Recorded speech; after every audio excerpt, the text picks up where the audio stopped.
Boa noite, obrigado pela presença aqui de todos. Vamos continuar nosso Evangelho, a direção espiritual de Emmanuel. No ponto que paramos, aqui a mensagem, que é uma pergunta 306 do livro O Consolador. Na minha versão, está na página 489. E é sobre o secamento da figueira. Aquela passagem em que Jesus que os apóstolos chegam até, sente fome pela manhã e não encontra frutos. E aí a figueira seca, na mesma hora. Eu não acreditava nisso não, mas eu vi acontecer isso umas duas vezes, viu? Um olhar de seca a figueira. É porque eu comecei a plantar umas árvores, e aí alguém chegou e falou assim, nossa, que limão siciliano lindo esse, viu? E no outro dia secou até a raiz, viu? Então, existe o magnetismo de seca-pimenteira, de secar plantas, né? O povo antigo sabe disso. Então, eu queria apresentar a vocês um um livro do médium Carlos Bacelli, Ele é o Caminho. Tá? É um livrinho singelo, mas ele é bem interessante. O autor espiritual é Alexandre de Jesus. Então, aquela figura de lá, daquele tempo. E o que ele traz de diferente?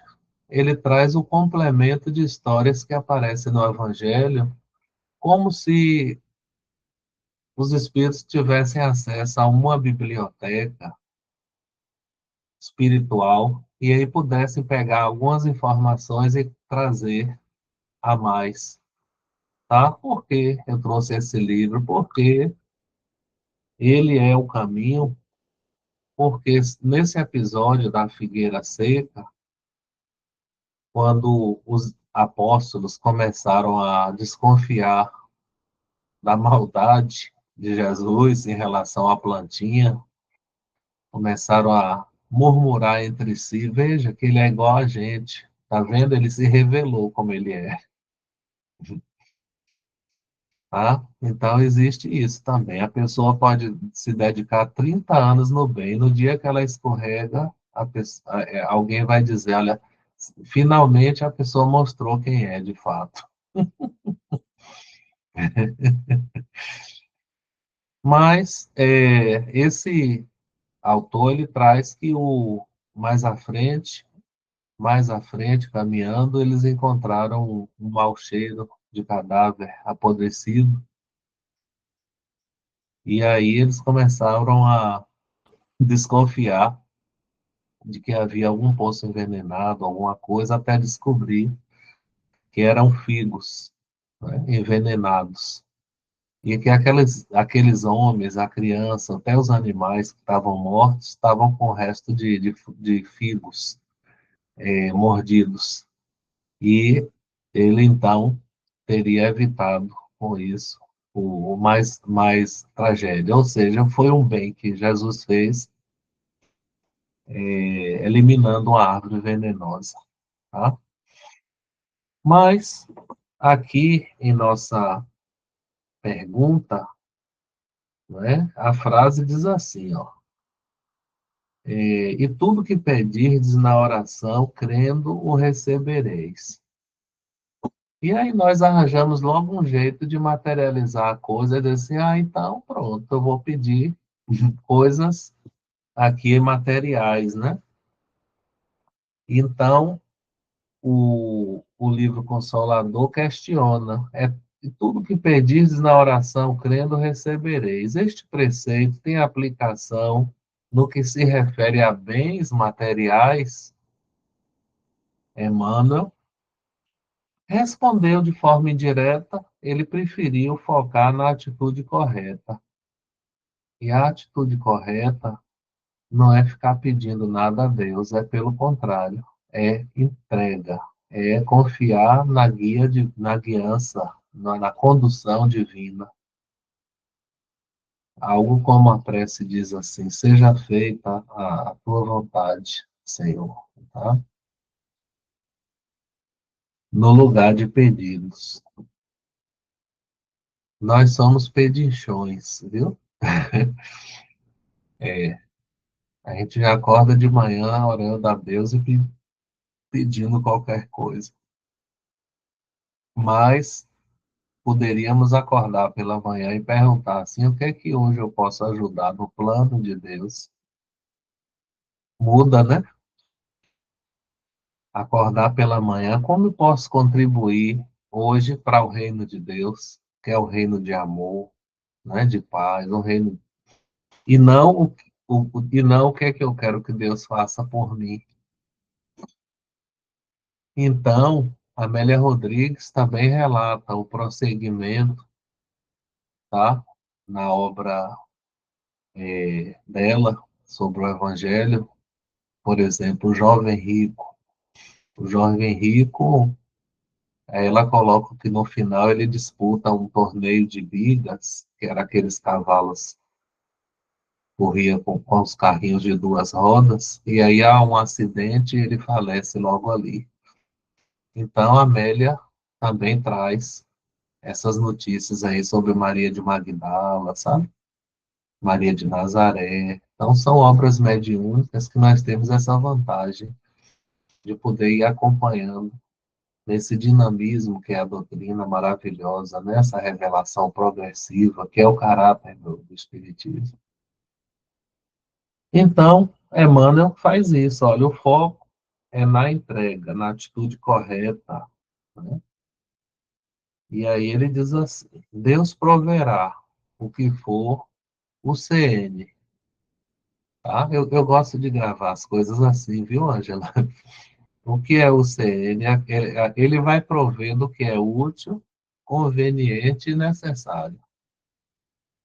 Tá? Então, o que a gente precisa, que vai acontecer assim, é útil, convém, aquilo convém e é necessário, tá? Então, o nosso foco deve ser o PDT, tá? O nosso foco deve ser a prece, a dedicação e o trabalho, porque aí Jesus abençoa, tá? Abençoa nosso esforço sincero. Bom, a outra mensagem, ela diz respeito à parábola dos dois filhos. É mais ou menos assim: o pai chamou o filho e falou: filho, vai trabalhar hoje na minha vinha. Aí ele falou: não vou não. Se arrependeu e depois foi. O outro filho falou assim: eu vou, pai. E não foi. Aí ele pergunta: qual dos dois fez a vontade do pai? Ah, parece. A minha conclusão é que não é aquilo que falamos, é mais, antes é aquilo que fazemos, tá? Está na linha do Evangelho. Não é aquilo que a gente fala, promete, mas aquilo que a gente faz, tá? É melhor a gente não prometer e fazer do que prometer e depois não dar conta, né, de realizar. Pois bem, então essa mensagem é a mensagem do TST, Tribunal Superior do Trabalho, né?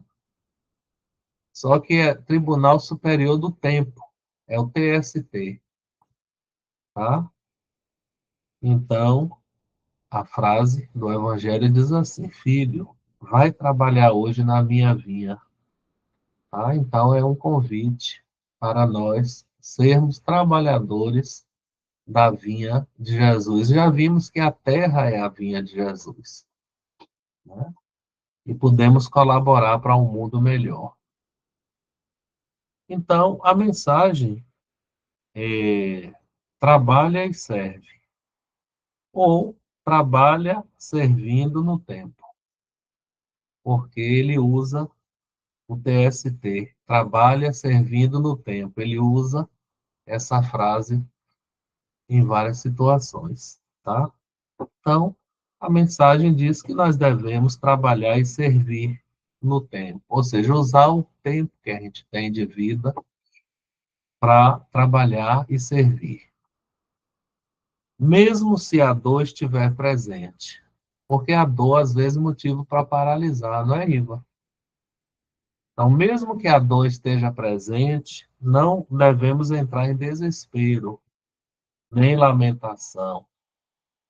Trabalha servindo no tempo, porque isso será bom contra as aflições, as amarguras, podendo até devolver o otimismo, tá? Mesmo se a incompreensão estiver presente, não devemos nos revoltar contra a incompreensão. Pelo contrário, o trabalho e o serviço no tempo vai aumentar a nossa energia, nossa disposição.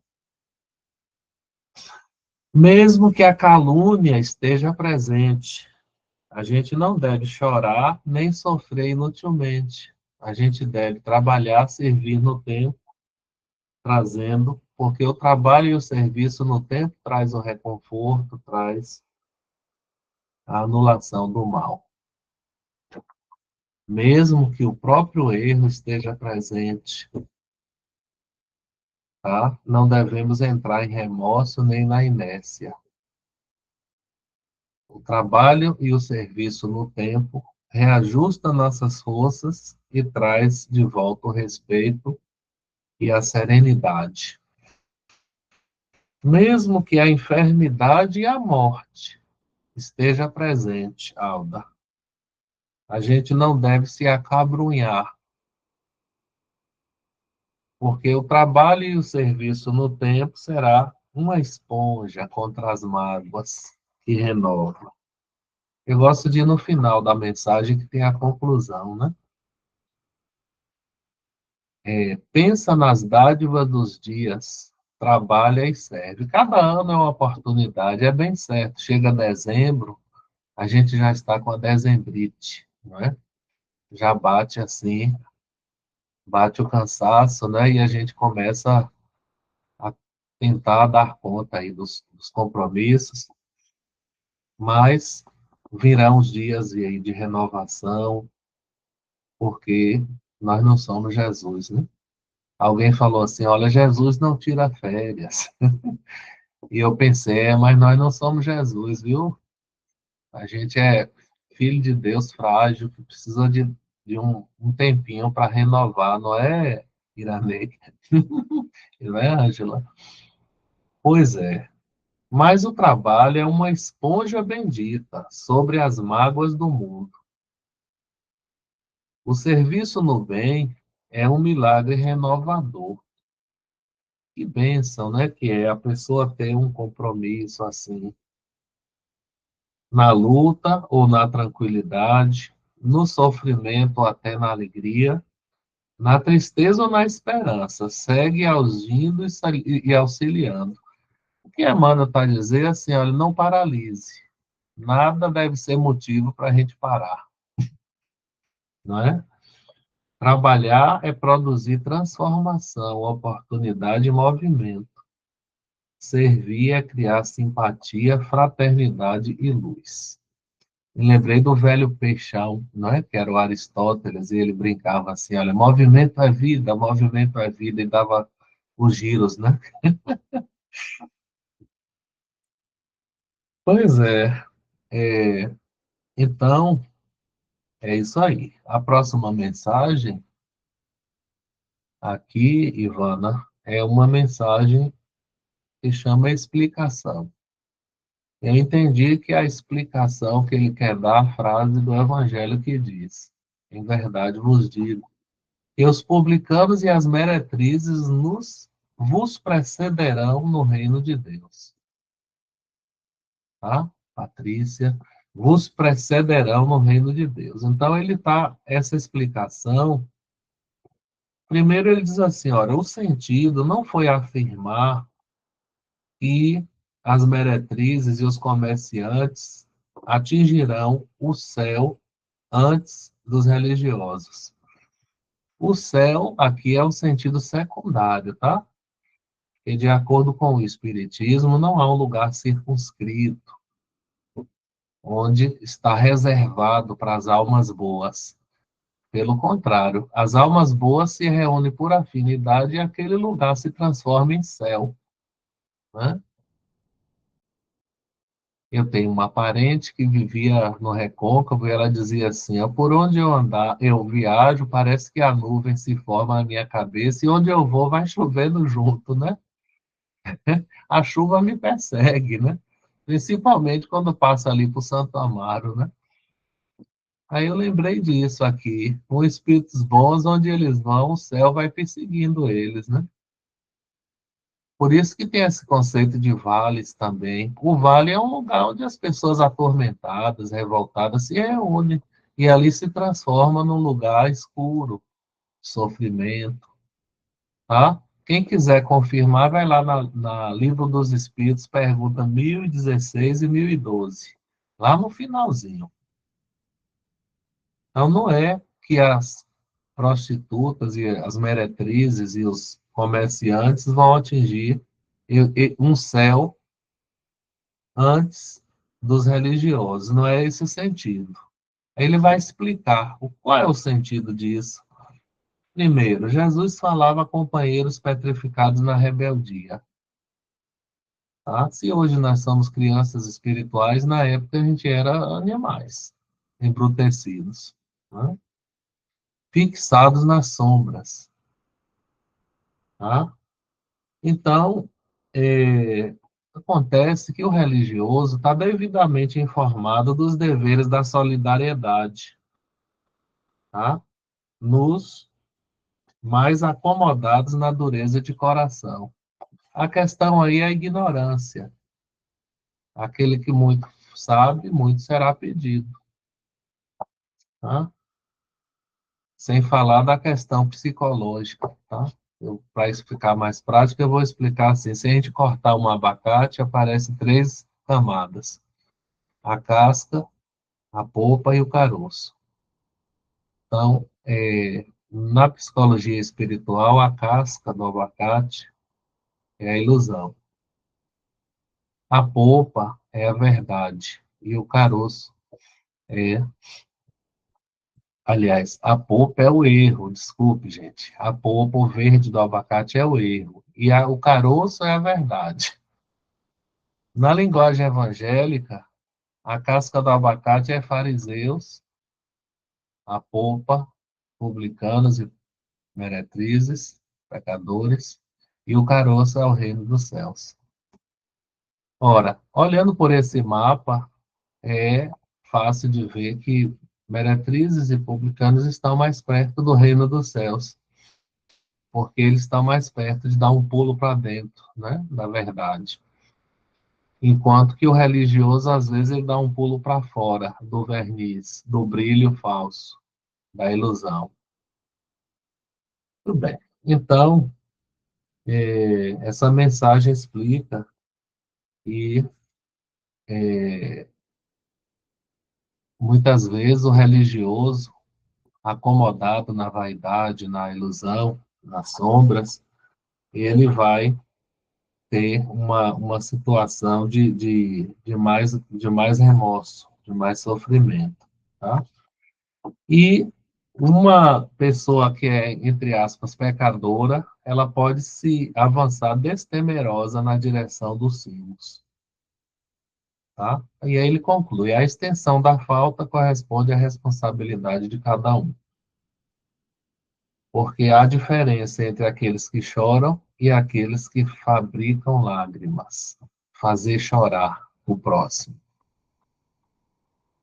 Pois bem, então, agora entra o principal tema de hoje, que é muitos são chamados e poucos são escolhidos, que é um capítulo que Kardec usou também lá no seu Evangelho, e Emmanuel aqui traz sua contribuição, chamados e escolhidos. A coisa que mais me marcou no entendimento dessas mensagens foi algo assim, que nós é que nos escolhemos. Eu fico observando o centro, não é um centro de atividades espirituais, nós não escolhemos um trabalhador. O trabalhador é que se escolhe. Eles tomam a tarefa, eles começam a se dedicar.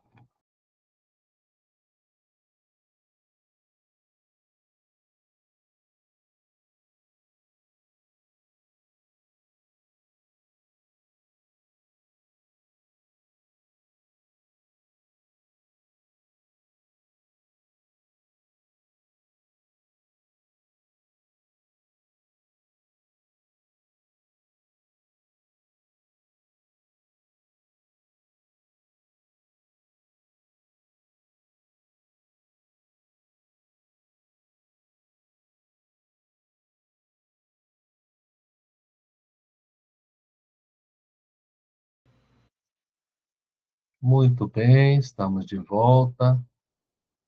A conexão foi perdida, mas já estão escutando de novo? Ok, obrigado. Tudo bem, chamados e escolhidos, está no livro Taça de Luz, tá? Aí esse livro faz o seguinte, nossa condição. Qual é a nossa condição? Muito distantes dos eleitos da glória celeste, tá? Então, a verdade é essa, nossa condição ainda é de muitos distanciados da glória celeste. No entanto, apesar de imperfeitos, nós somos chamados, né? Nós somos chamados ou escolhidos para quê? Aí é que vem, viu? A lista do bolo, né? Os ingredientes. Para regenerar-se a nós mesmos, fomos chamados para cultivar o bem, para esquecer as faltas do próximo, lembrando das nossas. Interessante isso, né? Esquecer a falta do próximo, lembrando das nossas, lembrar das nossas. Nós fazemos o contrário, Kátia, né? Normalmente a gente esquece as nossas e aponta do outro, né? Pois vamos inverter.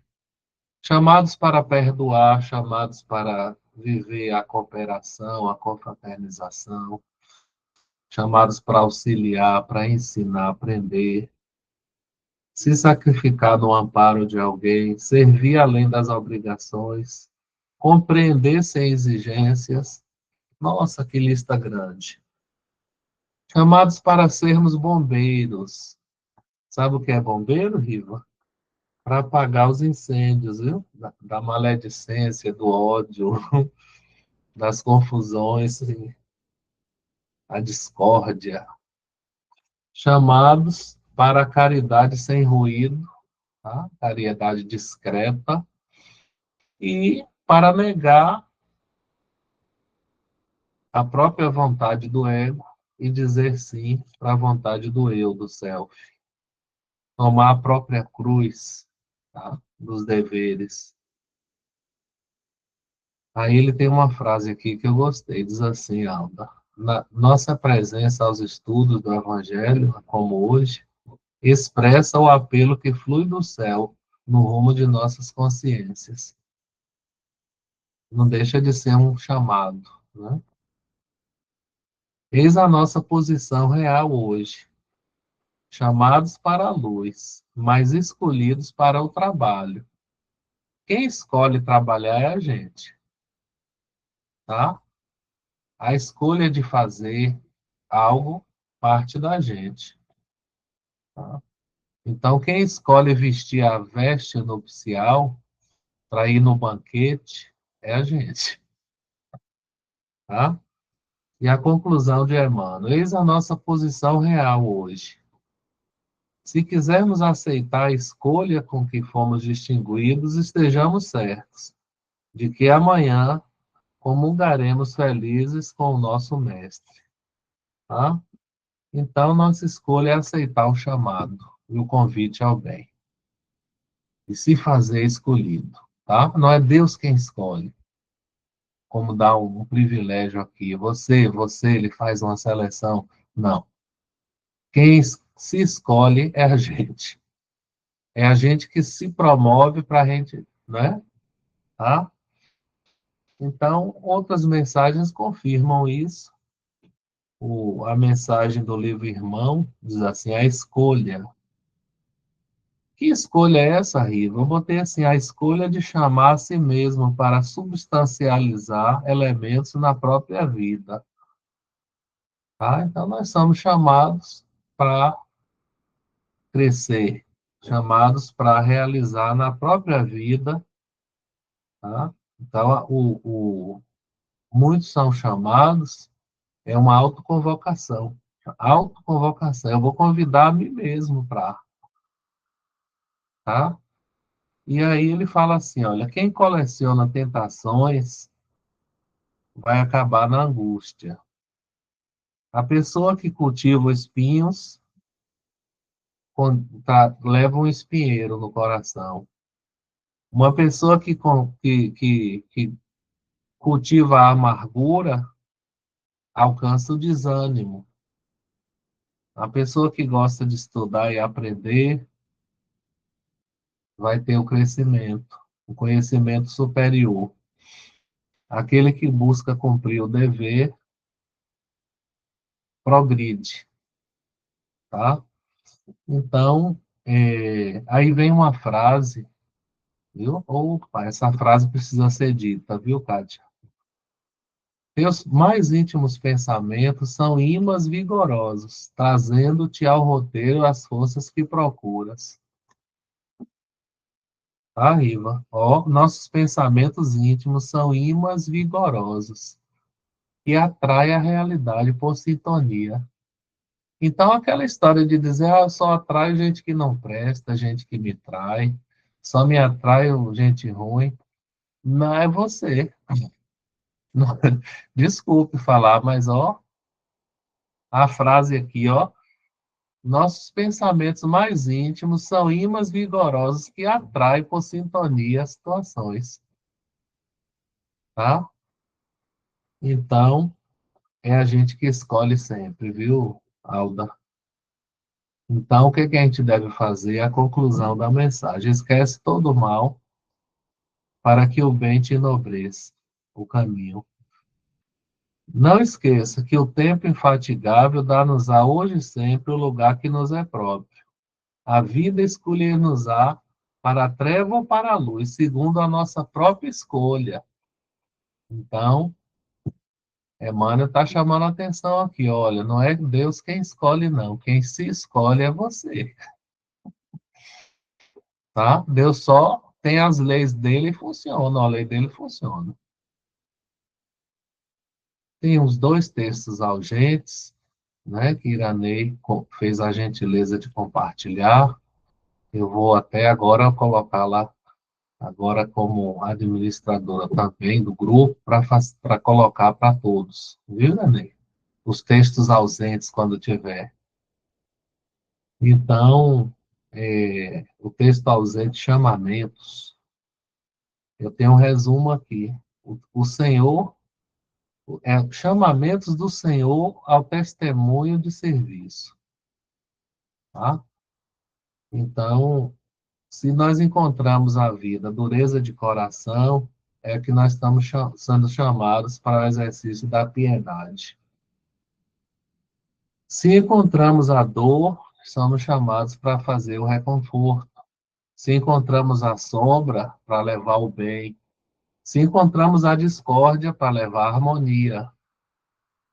O Senhor solicita bondade, compreensão, paciência e serviço. Tá? Isso acontece em casa, no trabalho, no centro espírita. E pela manhã nós podemos e devemos acordar e nos perguntar assim, hoje, o que que Deus quer de mim? E não o que é que eu quero de Deus hoje, tá? Mais uma vez. Disse Jesus, serão muitos os chamados, poucos os escolhidos. Sem chamados não há escolha, mas a escolha é nossa. A chamada vem de Deus. Só a escolha que depende do nosso exemplo nos confere caminho para a vida maior, tá? Então não vamos ficar de braços cruzados esperando que Deus nos chame para uma tarefa, não. A gente é que deve escolher alguma coisa e avançar, buscando, tá?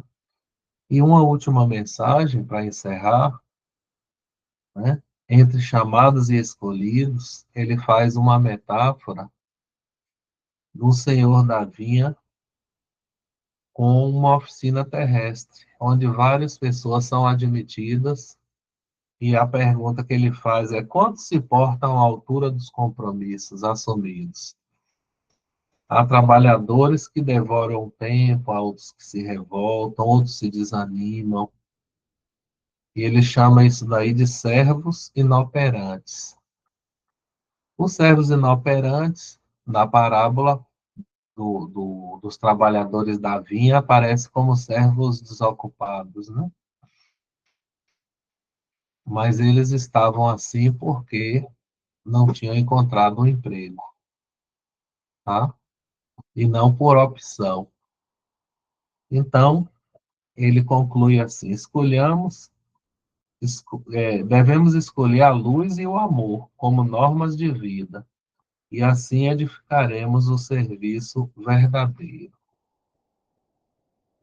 Muito bem, meus queridos. Bem simplesinho o Evangelho, e vamos seguindo. Ainda tem um antes do Natal, e vamos fazendo nossa leitura diária e aproveitando as lições sempre.